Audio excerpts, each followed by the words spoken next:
Shalom, smart people yang dikasihi Tuhan. Kita jumpa lagi di dalam channel ini, channel yang sangat memberkati semua anak-anak Tuhan. Kita mau masuk ke dalam sesi yang kelima, sesi yang terakhir, dalam satu tema besar, takut tapi tetap dipakai Tuhan. Sebelum kita bersama-sama belajar, kita mau gali lagi lebih dalam, mari kita awali dengan doa.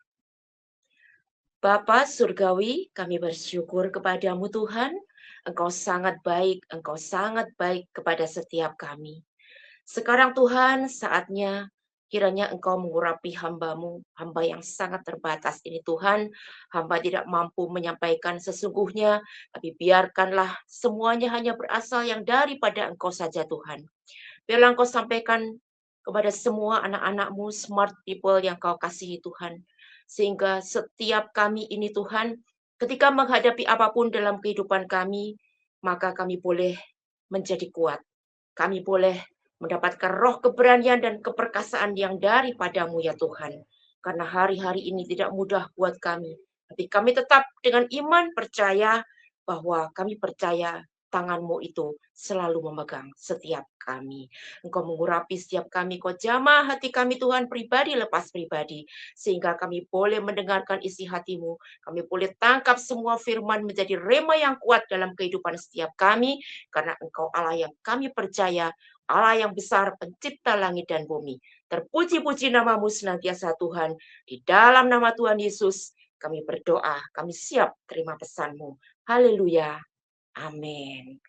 Ya, smart people yang dikasihi Tuhan, kita sampai kepada sesi yang kelima, ya, yang terakhir. Sesi yang terakhir dari semuanya ada 5 seri tentang takut tapi tetap dipakai Tuhan. Smart people yang belum mendengarkan mungkin seri-seri yang sebelumnya, silahkan tetap stay setia di dalam channel ini.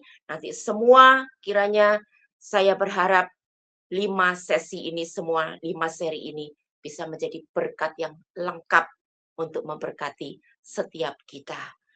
Karena kita ini anak-anak Tuhan yang saat ini masih ada di dunia, kita ini adalah domba-domba, tetapi kita juga ada di tengah serigala.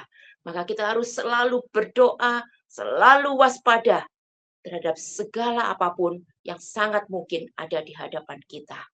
Smart people, seperti apa yang saya bahas di dalam sesi-sesi yang sebelumnya, maka pada sesi yang terakhir ini pun saya akan angkat sebuah kisah heroik daripada seorang pahlawan iman yang ada di dalam Alkitab sebagai penutup daripada seri yang terakhir ini. Kiranya seri yang terakhir ini boleh memberkati setiap kita. Mari kita masuk dalam kebenaran firman Tuhan. Siap ya, kita mau belajar bersama-sama. Haleluya. Saya ambil dari 2 Tawarikh 20 ayat 1 sampai dengan 3. Perikopnya berjudul Kemenangan atas Moab dan Amon, akhir pemerintahan Yosafat. Setelah itu, Bani Moab dan Bani Amon datang berperang melawan Yosafat bersama-sama sepasukan orang Meunim. Datanglah orang memberitahukan kepada Yosafat, suatu laskar yang besar datang dari seberang laut Asin, dari Edom, menyerang tuanku. Sekarang mereka di Haseson Tamar, yakni En-Gedi. 3. Yosafat menjadi takut, lalu mengambil keputusan untuk mencari Tuhan. Ia menyerukan kepada seluruh Yehuda supaya berpuasa. 3 ayat ini dulu saya akan bahas satu persatu. Dikatakan di ayat yang pertama, ada Bani Moab, Bani Amon, dan juga ada sepasukan orang Meunim. Mereka ini adalah 3 pasukan yang bergabung menjadi satu, dan hari itu mereka bersepakat untuk melakukan perlawanan terhadap Yosafat. Siapakah sebetulnya 3 pasukan musuh ini? Kita lihat satu persatu. Yang pertama dikatakan yaitu Moab. Moab ini sebetulnya adalah keturunan dari Lot yang melakukan hubungan yang menjijikkan di hadapan Tuhan, yaitu Lot dengan anak perempuannya sendiri setelah Sodom dan Gomora dihancurkan. Dari hubungan ini lahirlah yang namanya Moab, yang nantinya kemudian akan menjadi Bani Moab. Dan Bani Moab ini adalah suku penyembah berhala yang pernah berhasil menjerumuskan Israel untuk mengikuti dewa-dewa mereka. Ya, itulah Bani Moab yang pertama. Dan kemudian yang kedua adalah Bani Amon. Yang ini ternyata sama juga. Amon ini adalah keturunan daripada Lot, hasil hubungan dengan putri kandungnya sendiri setelah Sodom dan Gomora dihancurkan. Jadi Moab dan Amon ini adalah saudara kandung. Satu ayah, beda ibu, tapi ibunya adalah kakak beradik bersaudara. Yang keduanya ini sebetulnya adalah putri kandung daripada Lot. Nah, Bani Amon ini juga adalah penyembah-penyembah berhala. Bahkan mereka ini adalah suku yang sangat kejam, seringkali mengorbankan anak kandung mereka sendiri untuk dipersembahkan kepada dewa-dewa mereka. Itulah dua pasukan yang menyerang Yosafat. Dan satu lagi yang terakhir adalah pasukan orang Meunim. Pasukan orang Meunim ini adalah suku kecil yang tinggal di sebelah selatan Yehuda. Dan mereka ini tinggal di Edom. Nah, Bapak Ibu Saudara, apa yang terjadi jika ada 3 kekuatan pasukan yang bersatu, berkoalisi bersama-sama untuk menyerang musuh mereka? Dari 3 pasukan ini, tentu saja masing-masing dari pasukan ini mempunyai suatu strategi peperangan itu yang berbeda-beda. Mereka punya kekuatan yang berbeda-beda, punya gaya tempur yang berbeda, dan juga punya taktik perang yang juga berbeda. Untuk menghadapi 3 pasukan seperti ini tidak mudah. Karena mereka ini multi strategi. Ketiga-tiganya punya cara yang berbeda-beda, sehingga sangat mungkin ini sangat berat untuk musuh mereka. Nah, inilah yang terjadi pada saat itu. Ketika dikatakan tadi di ayat 1, bahwa Bani Moab, Bani Amon, bersama dengan orang-orang Meunim itu datang berperang untuk melawan Yosafat. Nah, kita lihat di ayat yang kedua. Diberitakan kepada Yosafat, mereka ini datang dari seberang Laut Asin, dari Edom, dan sekarang mereka ada di Hazeson Tamar, yakni En-Gedi. Bapak, Ibu, Saudara, kalau kita belajar akan firman Tuhan, beberapa nama orang, beberapa nama tempat, itu seharusnya kita perlu mengerti seperti apa makna yang ada di dalamnya. Mengapa demikian?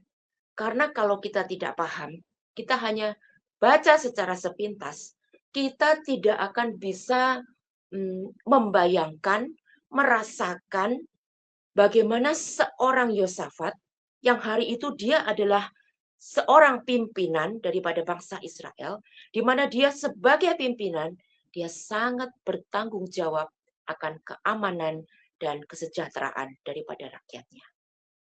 Apa yang terjadi dengan tempat ini?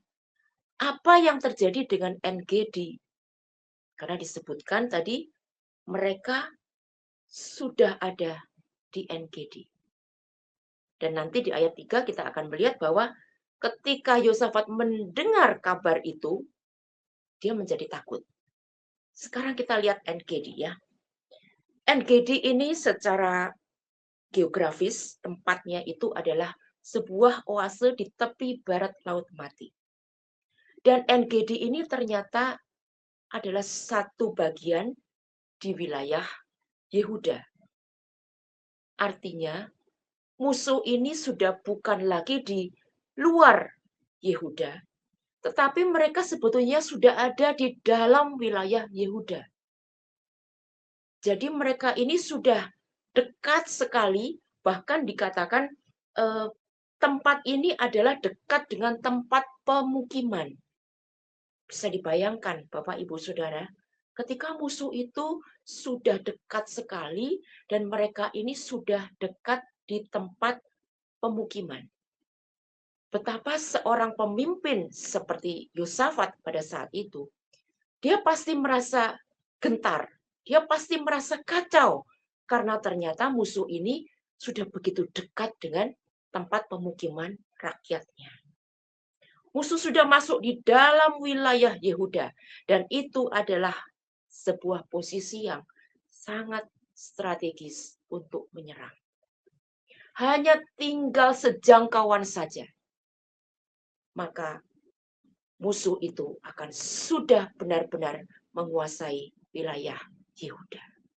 Kira-kira seperti itu gambaran daripada situasi yang terjadi pada waktu Yosafat mendapatkan kabar bahwa 3 pasukan musuh ini sudah begitu dekat dengan tempat mereka berada. Dan secara waktunya ini sangat mendadak. Boleh dikatakan sepertinya Yehuda kali itu sedang kecolongan.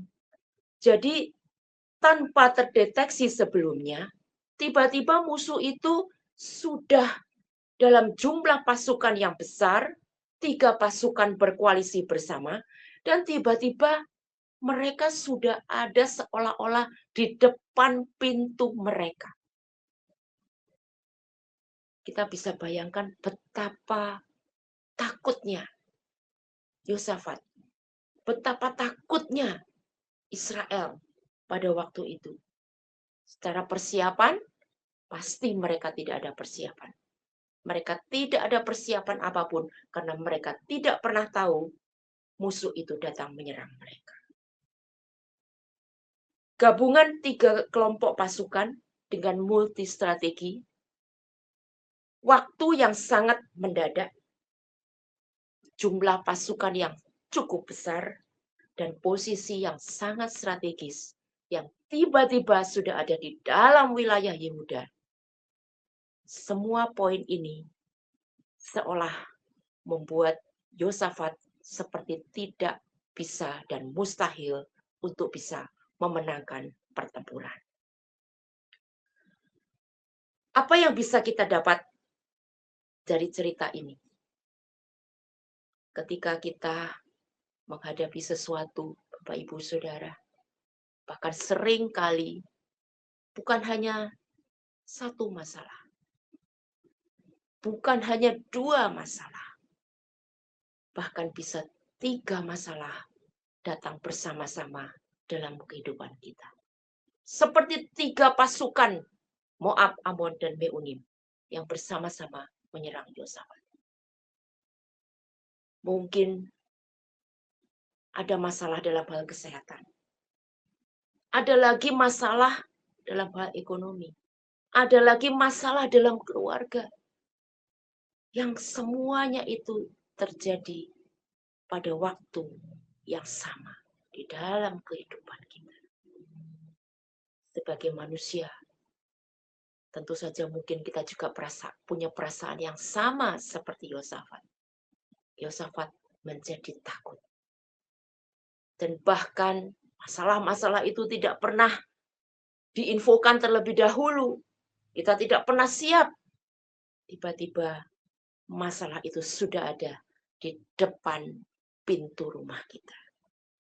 Mau tidak mau, kita harus menghadapinya. Hari ini kita mau belajar bagaimana seorang Yosafat menghadapi semua ini. Dan nanti kita akan bisa lihat dari apa yang dialami oleh Yosafat. Dari bagaimana Tuhan itu menyertai Yosafat. Kita percaya. Demikian juga dalam kehidupan kita. seperti itulah nanti Tuhan akan menyertai saudara dan saya. Saya lanjutkan dengan ayat 3 dan 4. Ayat 3 dikatakan Yosafat menjadi takut, lalu mengambil keputusan untuk mencari Tuhan. Ia menyerukan kepada seluruh Yehuda supaya berpuasa. Dan Yehuda berkumpul untuk minta pertolongan daripada Tuhan. Mereka datang dari semua kota di Yehuda untuk mencari Tuhan. Yosafat menjadi takut. Tetapi di dalam rasa takutnya itu, Yosafat melakukan suatu respon yang benar. Dia takut, tapi dia tidak menyusun strategi. Dia takut, dia tidak mengumpulkan pasukannya dan memberikan pengarahan kepada mereka untuk melawan musuh. Tapi dikatakan, Yosafat takut dan ia memutuskan untuk mencari Tuhan. Jadi mencari Tuhan itu sebetulnya sebuah pilihan. Apakah kita memilih untuk sesuatu yang secara logika dan kekuatan manusia kita yang bisa kita lakukan saat itu, atau kita memilih untuk mencari Tuhan. Seperti tadi saya katakan, ketika mereka sudah sampai di En-Gedi, maka hal itu membuat segenap Israel menjadi takut. Tetapi ketika kita memutuskan untuk mencari Tuhan, maka En-Gedi bukan lagi sebuah kabar buruk. En-Gedi sebetulnya adalah sebuah kesempatan untuk kita belajar berserah kepada Tuhan. En-Gedi ini seperti berkata bahwa En-Gedi adalah tempat di mana kekuatan manusia itu akan berakhir. Dan biarlah kuasa Tuhan yang memulai dan mengambil alih. Orang bisa merasa En-Gedi suatu tempat yang mengerikan. En-Gedi tempat yang menakutkan. Karena musuh sudah bersiap siaga ada di sana. Tetapi bagi kita orang-orang percaya, kita sungguh punya iman bahwa ternyata itu bukan menjadi tempat yang menakutkan. Tapi di titik itu sebetulnya kita sedang belajar sesuatu untuk berserah kepada Tuhan. Bukankah ketika kita ini masih ada di dalam situasi yang belum benar-benar menekan, belum benar-benar terjepit, kadang-kadang kita belum benar-benar berserah kepada Tuhan. Kita seringkali itu masih pakai kekuatan kita. Masih pakai akal pikiran kita yang menurut kita, ini yang lebih baik. Ini sudah aku pikirkan, dan inilah yang terbaik. Atau kita masih pakai alternatif-alternatif cara yang lain. Tapi seperti apa yang dialami oleh Yosafat pada saat itu. Dia benar-benar sudah angkat tangan. Dia lihat musuh begitu banyak. Dia lihat bahwa mereka pasukan-pasukan yang berkoalisi. Dia lihat bahwa mereka sudah ada di En-Gedi, sudah ada di dalam wilayahnya sendiri. Apa yang bisa dilakukan? Dengan waktu yang sangat sempit itu, Yosafat hanya mencari Tuhan. Ini Bapak Ibu Saudara yang kita mau belajar dari cara Yosafat ketika dia benar-benar sedang terjepit. Ada saat ketika Tuhan itu membawa kita ke dalam suatu situasi atau suatu titik di mana tidak ada lagi yang bisa kita lakukan secara manusia. Mau strategi A, strategi B, strategi yang C, semua sudah tidak bisa. Mau pakai cara ini, cara itu, Tidak bisa lagi. Mereka sudah benar-benar ada di depan. Serangan ini begitu mendadak. Apa yang bisa kita lakukan? Biarlah seperti Yosafat memilih. Yosafat memutuskan. Dia memutuskan untuk mencari Tuhan.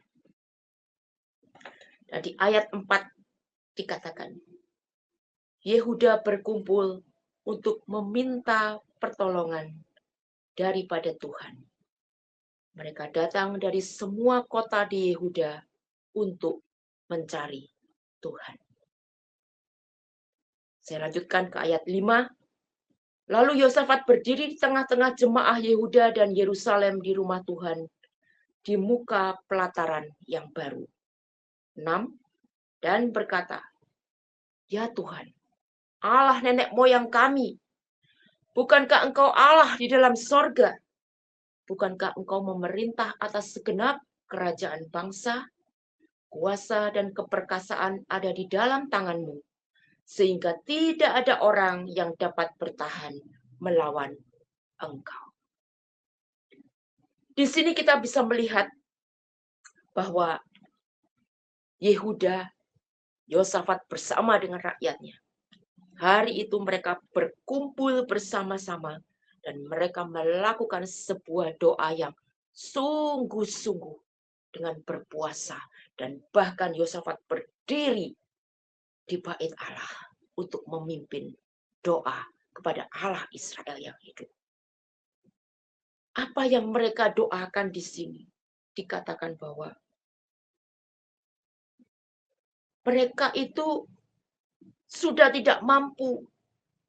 Mereka ini secara jujur, mereka secara total, mereka berseru-seru dan mereka mengungkapkan isi hatinya bahwa mereka sudah tidak bisa lagi berbuat apa-apa. Jadi satu-satunya pertolongan mereka itu adalah datang dari Tuhan. Inilah yang boleh menjadi sebuah poin untuk pembelajaran kita. Ketika kita sudah tidak bisa lagi melakukan apa-apa. Ketika masalah itu datang bertubi-tubi. Kita datang kepada Tuhan. Kita memilih untuk datang kepada Tuhan. Menyerahkan semuanya kepada Tuhan. Untuk Dia yang pegang kendali. Kita ungkapkan dengan doa yang jujur. Doa yang jujur itu berkata, Tuhan, aku tidak mampu. Tuhan, aku tidak sanggup. Sepertinya masalah ini begitu besar. Dan kita bawa doa ini bertalu-talu di hadapan Tuhan. Maka nanti kita akan melihat bagaimana tangan Tuhan itu bekerja. Di ayat yang selanjutnya. Saya lompat ya ke ayat 12.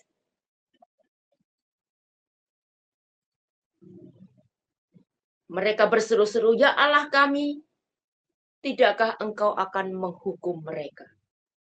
Karena kami tidak mempunyai kekuatan untuk menghadapi laskar yang besar ini, yang datang menyerang kami.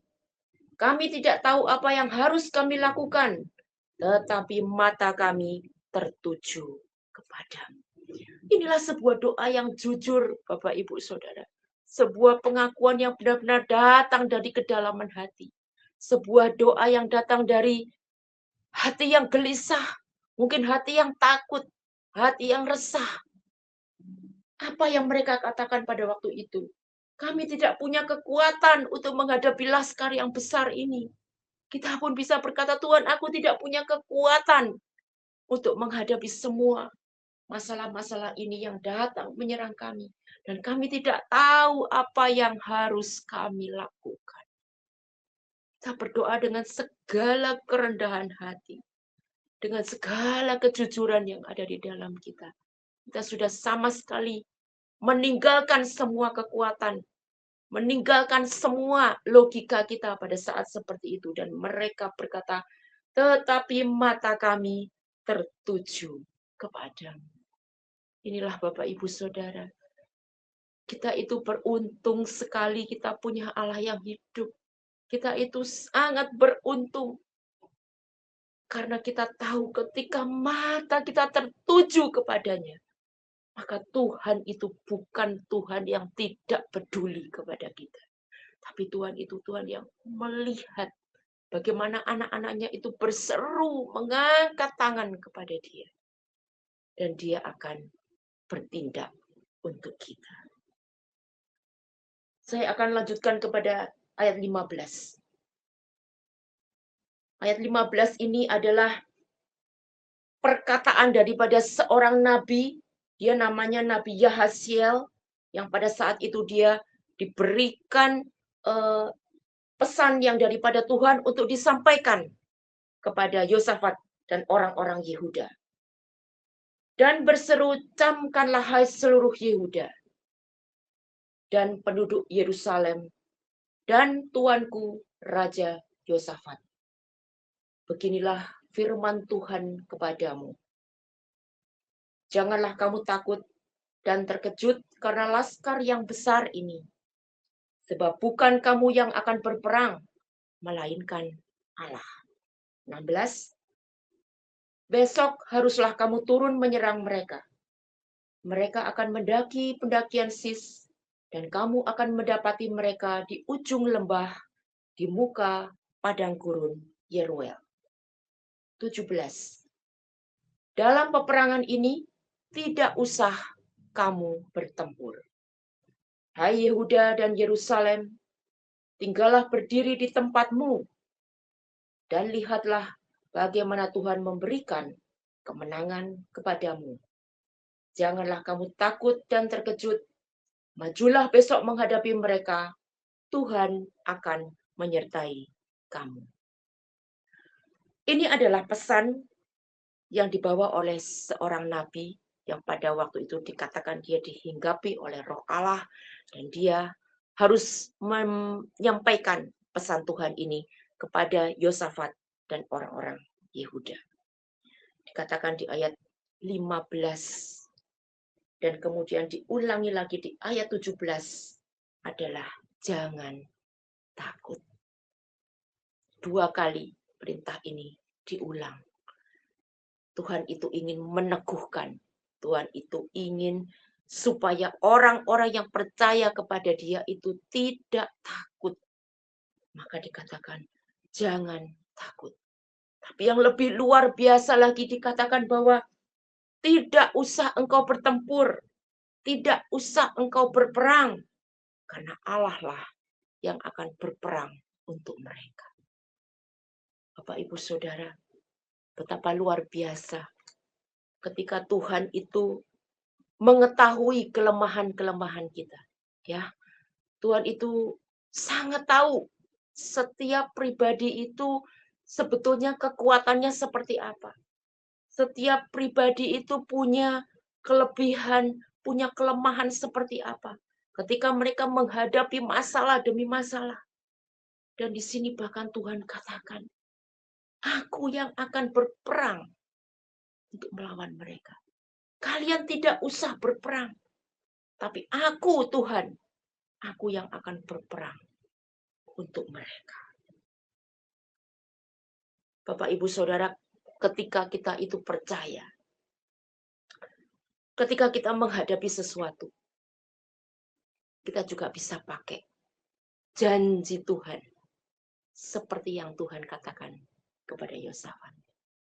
Ya Tuhan, aku tidak sanggup dengan semua masalah-masalahku. Aku tidak sanggup menghadapi ini dan itu ya Tuhan. Tapi biarlah Engkau, seperti juga Engkau yang pernah menyertai Yosafat, pernah menyertai bangsa Yehuda ketika menghadapi musuh-musuh mereka. Dan kau berkata engkaulah yang akan berperang bagi mereka. Demikian juga di dalam kehidupanku ya Tuhan. Aku percaya engkau yang akan berperang untuk menghadapi semua masalah-masalahku. Aku percaya engkau yang ada di depanku. Engkau yang akan berperang untuk melawan semua musuh-musuhku. Demikian Bapak Ibu Saudara yang dikasihi Tuhan. Smart people, saya percaya setiap kita pasti tidak ada yang kebal dengan namanya masalah. Setiap kita pasti punya masalah. Bahkan seperti yang dialami oleh Yosafat. Bukan satu musuh, tapi 3 musuh sekaligus. Demikianlah juga dalam kehidupan kita. Sekalipun itu ada masalah yang bertubi-tubi. Tapi mari kita datang kepada Tuhan. Mari kita datang dan kita perkatakan kepada Tuhan, ya Tuhan, aku mau Engkau yang ada di depanku. Engkau yang berperang, gantikan aku. Saya lanjutkan dengan ayat 18 sampai dengan 20. 18 dikatakan, lalu berlututlah Yosafat dengan mukanya ke tanah. Seluruh Yehuda dan penduduk Yerusalem pun sujud di hadapan Tuhan dan menyembah kepadanya. Kemudian orang Lewi dari Bani Kehat dan Bani Korah bangkit berdiri untuk menyanyikan puji-pujian bagi Tuhan Allah Israel dengan suara yang sangat nyaring. 20. Keesokan harinya pagi-pagi mereka maju menuju padang gurun Tekoa. Ketika mereka hendak berangkat, berdirilah Yosafat dan berkata, dengar hai Yehuda dan penduduk Yerusalem, percayalah kepada Tuhan Allahmu, dan kamu akan tetap teguh. Percayalah kepada nabi-nabinya, dan kamu akan berhasil. Nah, kita lihat bahwa di ayat 18 tadi, dituliskan, lalu berlututlah Yosafat dengan mukanya ke tanah. Saya percaya di titik itu, ketika Yosafat itu sujud ke tanah, dia itu sebetulnya imannya sedang bangkit. Dia sedang sepakat dengan Tuhan. Dia berkata, yes Tuhan, sekarang aku percaya. Engkau sudah sampaikan pesanmu. Engkau akan berperang, gantikan aku. Dan Yosafat sujud dengan mukanya sampai ke tanah. Di titik itu, Yosafat tidak lagi diliputi oleh rasa takut. Imannya bangkit. Imannya percaya. Walaupun dia belum maju berperang, tapi dia percaya Tuhan memberikan kemenangan. Yosafat ini berkata kepada orang-orang di Yehuda, dengar hai Yehuda dan penduduk Yerusalem, percayalah kepada Tuhan Allahmu, dan kamu akan teguh. Bapak, Ibu, Saudara, ketika kita menghadapi situasi yang sulit, kita juga bisa pakai seperti caranya Yosafat. Kalau Yosafat berkata, dengar hai Yehuda dan penduduk Yerusalem. Kita bisa berkata, dengarlah hai jiwaku. Dengarlah hai jiwaku, sebut namanya siapa nama kita. Sebut nama kita. Dengarlah hai jiwaku. Aku sekarang percaya. Aku punya iman yang besar bahwa Tuhan yang akan berperang gantikan aku. Aku percaya saat ini aku menjadi kuat dan aku menjadi teguh. Karena jikalau Tuhan yang berperang gantikan aku pasti dibawa kepada kemenangan. Seperti itu, Bapak Ibu Saudaranya. Saya mau cerita sedikit kesaksian. Pada suatu hari, putri saya, dia usia 15 tahun, ya. Pada waktu itu di SMP. Dan dia ini mengikuti perlombaan. Dia mengikuti pertandingan, sudah ditanding di antara teman-temannya di sekolah, dia menang, juara 1. Kemudian ditandingkan lagi ke level yang lebih tinggi, dia menang lagi, juara 1. Kemudian dia harus naik lagi sampai di tingkat nasional. Nah, pada saat itu, saya tahu anak saya ini mulai nervous. Dia mulai nervous karena dia harus belajar. Ini pertandingannya ini adalah pertandingan lomba presentasi entrepreneur. Ya, saya tahu dia mulai gelisah, jadi di rumah itu ketika besok itu adalah hari H, kemudian dia mulai persiapkan semuanya, ini dan itu, kemudian saya panggil dia. Saya panggil anak saya cewek, saya panggil, saya bilang, "Ayo, mama mau ajak kamu berdoa." Kemudian saya ajak dia untuk buka Alkitab. Saya katakan kepada dia, Alkitab ini adalah firman Tuhan. Kamu percaya kan? Ya, Ma. Oke. Sekarang kamu buka Mazmur 23. Dia buka Mazmur 23. Saya suruh dia baca di ayat 5. Mazmur 23 ayat 5. Kemudian dia mulai baca. Awalnya dia tidak paham kenapa saya suruh dia baca. Engkau menyediakan hidangan bagiku di hadapan lawanku. Engkau mengurapi kepalaku dengan minyak. Pialaku penuh melimpah. Saya katakan kepada anak saya, kamu besok hadapi para kompetitor semuanya. Ya, dia berkata begitu. Oke. Ayat firman Tuhan ini adalah pedang roh. Saya bilang, ini pedang roh. Kamu pakai ayat ini untuk memberikan kamu kekuatan. Kamu kepingin menang? Iya, kepingin menang. Oke. Ayo, kita pakai ayat ini. Kita minta, kita declare supaya imanmu dikuatkan. Kamu menjadi kuat dan kamu perkatakan ayat ini. Kemudian saya memberikan contoh kepada dia. Bukan dengan maksud mau mengganti ayat, karena kita tidak boleh mengganti ayat, Bapak Ibu ya. Tetapi ketika ada sebuah firman Tuhan,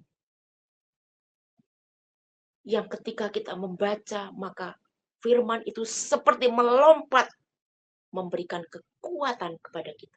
Seperti ada sesuatu yang datang kepada kita, dan itu memberikan kita kekuatan. Sebetulnya itulah firman yang menjadi rema dalam kehidupan kita. Ayat itu tadi saya bacakan seperti ini. Engkau menyediakan kemenangan bagiku di hadapan para lawanku. Engkau mengurapi kepalaku dengan minyak.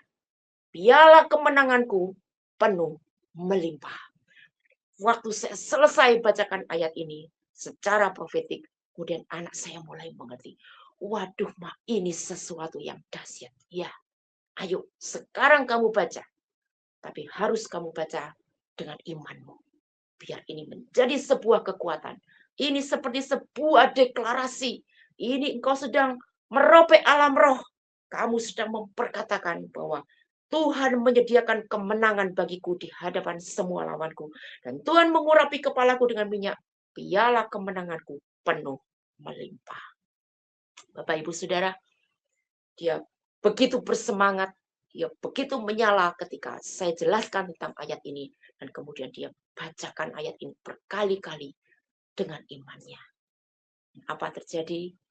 Besok pada waktu hari H, dia menjadi juara 1.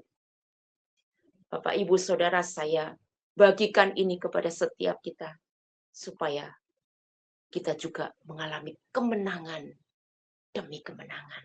Karena setiap ayat firman ini adalah sebuah pernyataan yang sangat dahsyat.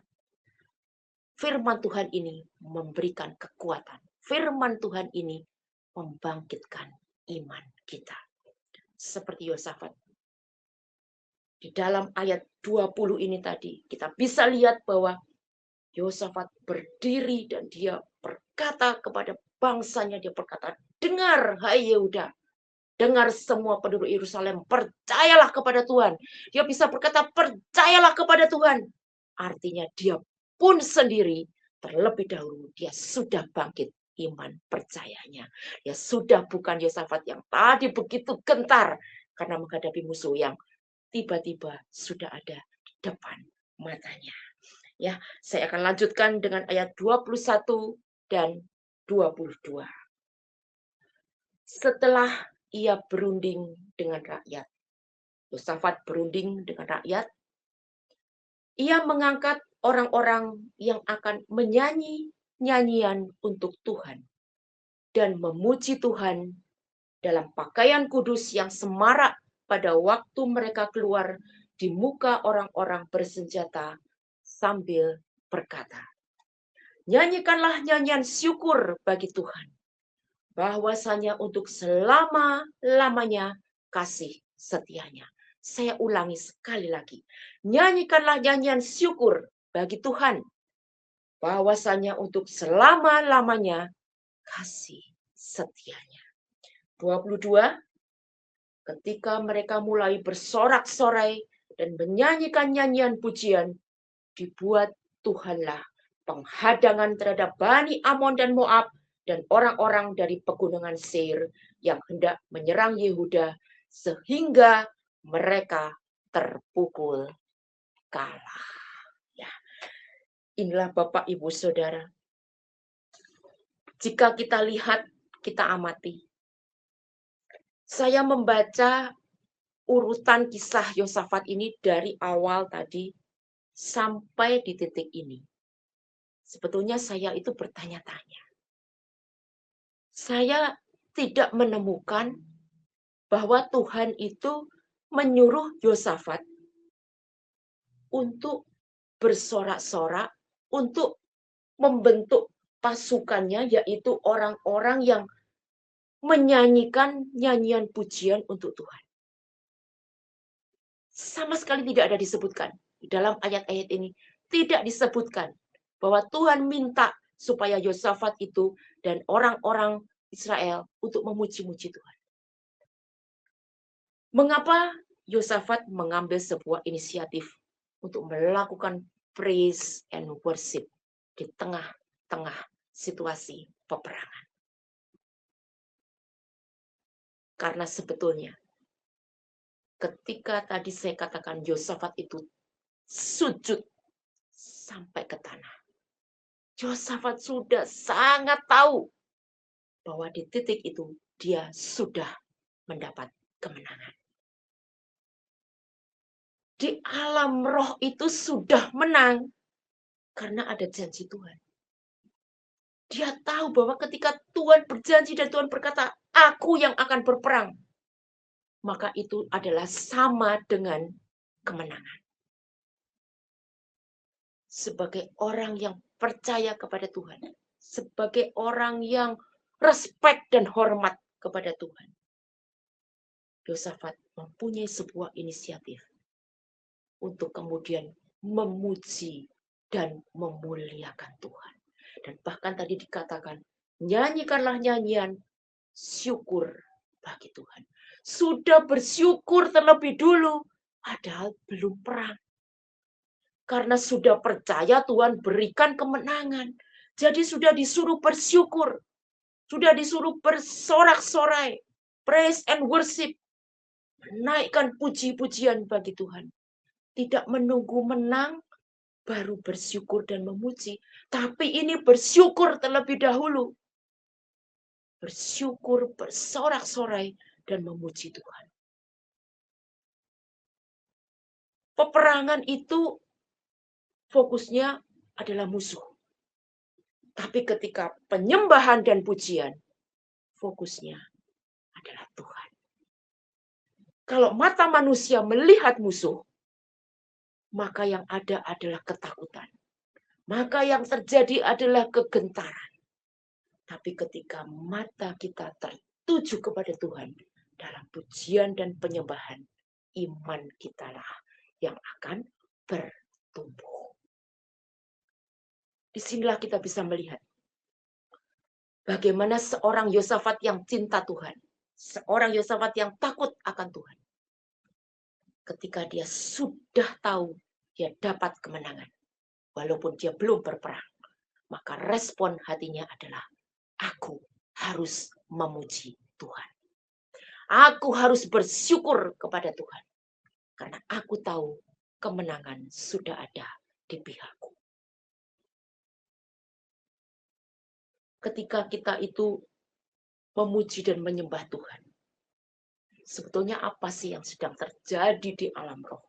Ketika ada praise and worship. Karena praise and worship itu adalah bentuk peperangan rohani.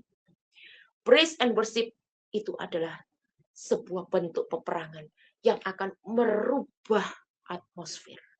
Itu akan merubah atmosfer, entah itu suasana kegelapan, atau itu suasana pertikaian, atau suasana yang sangat tidak baik yang dibuat oleh si jahat. Tapi dengan praise and worship, maka atmosfer itu akan bisa berubah. Karena di dalam pujian dan penyembahan, itu ada hadirat Tuhan. Saya sangat tertegun dengan ayat 21. Di sini dikatakan, setelah Yosafat berunding dengan rakyat, ia mengangkat orang-orang yang akan menyanyi nyanyian untuk Tuhan. Ini sebuah tanda, bukti bahwa seorang Yosafat ini tahu benar apa itu pujian dan penyembahan. Yosafat ini tahu bahwa praise and worship itu adalah sebuah peperangan rohani. Sehingga untuk siapa orang-orang yang akan dia pilih, dia harus berunding terlebih dahulu. Dia harus memutuskan secara serius. Dia tidak bisa ambil dan tunjuk sembarang orang untuk menaikkan dan memimpin praise dan worship, puji-pujian kepada Tuhan. Yosafat tahu benar akan hal itu. Karena tidak semua orang ketika dia menyanyikan lagu rohani, tidak semata-mata seperti itu, maka itu dikatakan praise and worship. Tuhan itu adalah melihat orang-orang yang menyembah, melihat orang-orang yang memuji, bukan menyanyi. Kalau menyanyi itu hanya sekedar suara, yang penting suara bagus. Tapi memuji dan menyembah Tuhan, itu baru bisa terjadi oleh karena suatu hubungan. Oleh karena ada sebuah hubungan yang intim dengan Tuhan. Ada waktu-waktu yang sengaja dipakai dan disediakan, waktu-waktu berkualitas, waktu-waktu yang terbaik untuk seorang pemuji dan penyembah itu menyembah Tuhan di dalam roh dan kebenaran. Itulah makna daripada memuji dan menyembah Tuhan. Dan kita tahu, dikatakan tadi di ayat 22, ketika mereka mulai bersorak-sorai dan menyanyikan pujian, Tuhan bekerja dengan cara yang ajaib. Dibuatlah penghadangan terhadap Bani Amon, Moab, dan orang Meunim yang hendak menyerang, sehingga mereka terpukul kalah. Jadi ketika pujian itu mulai dinaikkan ke tahta Allah, hadirat Tuhan turun, atmosfer itu seketika berubah, dan musuh-musuh mereka terpukul kalah. Bapak, Ibu, Saudara yang terkasih, smart people yang dikasihi Tuhan. Mari kita belajar hari ini seperti Yosafat. Punya waktu-waktu yang intim untuk memuji dan memuliakan Tuhan. Punya waktu-waktu yang sengaja kita sisihkan, itu bukan waktu yang sisa. Bukan waktu di saat kita sudah lelah. Bukan waktu di saat kita sudah pinginnya tidur. Tapi waktu-waktu yang begitu berharga ketika kita tahu dan percaya. Ketika aku punya masalah, aku datang kepada Tuhan. Aku mau masuk dalam hadiratnya. Aku mau memuji dan menyembah Tuhan. Karena aku tahu Tuhan pasti berikan kemenangan kepadaku. Saya akan tutup sharing sesi yang kelima ini dengan 3 poin. Yang pertama, ketakutan sirna saat datang di dalam hadiratnya. Seperti Yosafat, saat takut dia memilih untuk mencari Tuhan. Poin yang kedua, saat kita memuji Tuhan dan bersyukur di tengah-tengah ancaman, sebetulnya kita sedang menggemakan Tuhanku lebih besar daripada masalahku. Karena kita sudah angkat pujian, kita sudah nyatakan syukur kita percaya Tuhan pasti berikan kemenangan. Dan poin yang ketiga, yang terakhir, pertempuran terbesar kadang dimenangkan bukan dengan pedang, tetapi dengan hati yang menyembah. Ayo, Bapak Ibu, terkasih smart people yang dikasihi Tuhan, kita belajar untuk menyembah Tuhan lebih dalam lagi. Memuji Dia, karena Dia sudah begitu baik kepada setiap kita. Kita percaya itulah yang bisa membuka kemenangan demi kemenangan di dalam semua masalah kita. Saya dengan ini sudah selesai dengan sesi yang kelima, 1 sampai dengan 5, dengan tema yang sama, takut tapi tetap dipakai Tuhan. Setiap sesi mempunyai strategi cara yang berbeda-beda. Setiap sesi ada penyelesaian yang berbeda-beda. Tuhan kita sangat ajaib. Apapun masalah saudara dan saya pada saat ini, kita tahu Tuhan itu juga akan berperkara dengan kita masing-masing secara spesifik. Jika Dia pernah menolong banyak sekali pahlawan iman yang ada di dalam Alkitab ini dengan cara-cara yang unik, cara-cara yang ajaib, sampai sekarang pun Tuhan tetap berkarya di dalam kehidupan kita. Mari kita sama-sama masuk dalam doa. Ya Bapa, hamba sudah selesai menyampaikan pesan-pesan-Mu. Hamba sangat bersukacita. Biarlah setiap pesan ini Tuhan boleh memberkati anak-anak-Mu, smart people yang Kau kasihi. Karena di dalam situasi dunia yang tidak menentu ini Tuhan, banyak sekali di antara kita mengalami ketakutan. Banyak sekali di antara kita mengalami keraguan-raguan. Tapi 5 seri yang telah hamba sampaikan, semuanya berisi pesan-Mu yang sangat ajaib. Biarlah ini memberkati semua anak-anak-Mu, dan mereka beroleh iman dan kekuatan yang daripada Engkau. Percaya bahwa di tengah segala musim apapun, ketika kita memilih untuk datang di dalam hadirat, memuji dan menyembah Engkau, maka Engkau Allah yang tidak pernah berubah, yang tetap setia dulu, sekarang, dan selama-lamanya, yang dulu membuat mujizat kemenangan, sekarang pun Engkau tetap dapat membuat mujizat kemenangan kepada setiap kami. Terima kasih ya Tuhan, berkati, lindungi kami semua bersama dengan keluarga kami. Kami percaya Tuhan selalu ada dalam kehidupan kami, dan Tuhan tidak pernah meninggalkan kami. Terpuji-puji nama-Mu kekal selama-lamanya. Haleluya. Amin.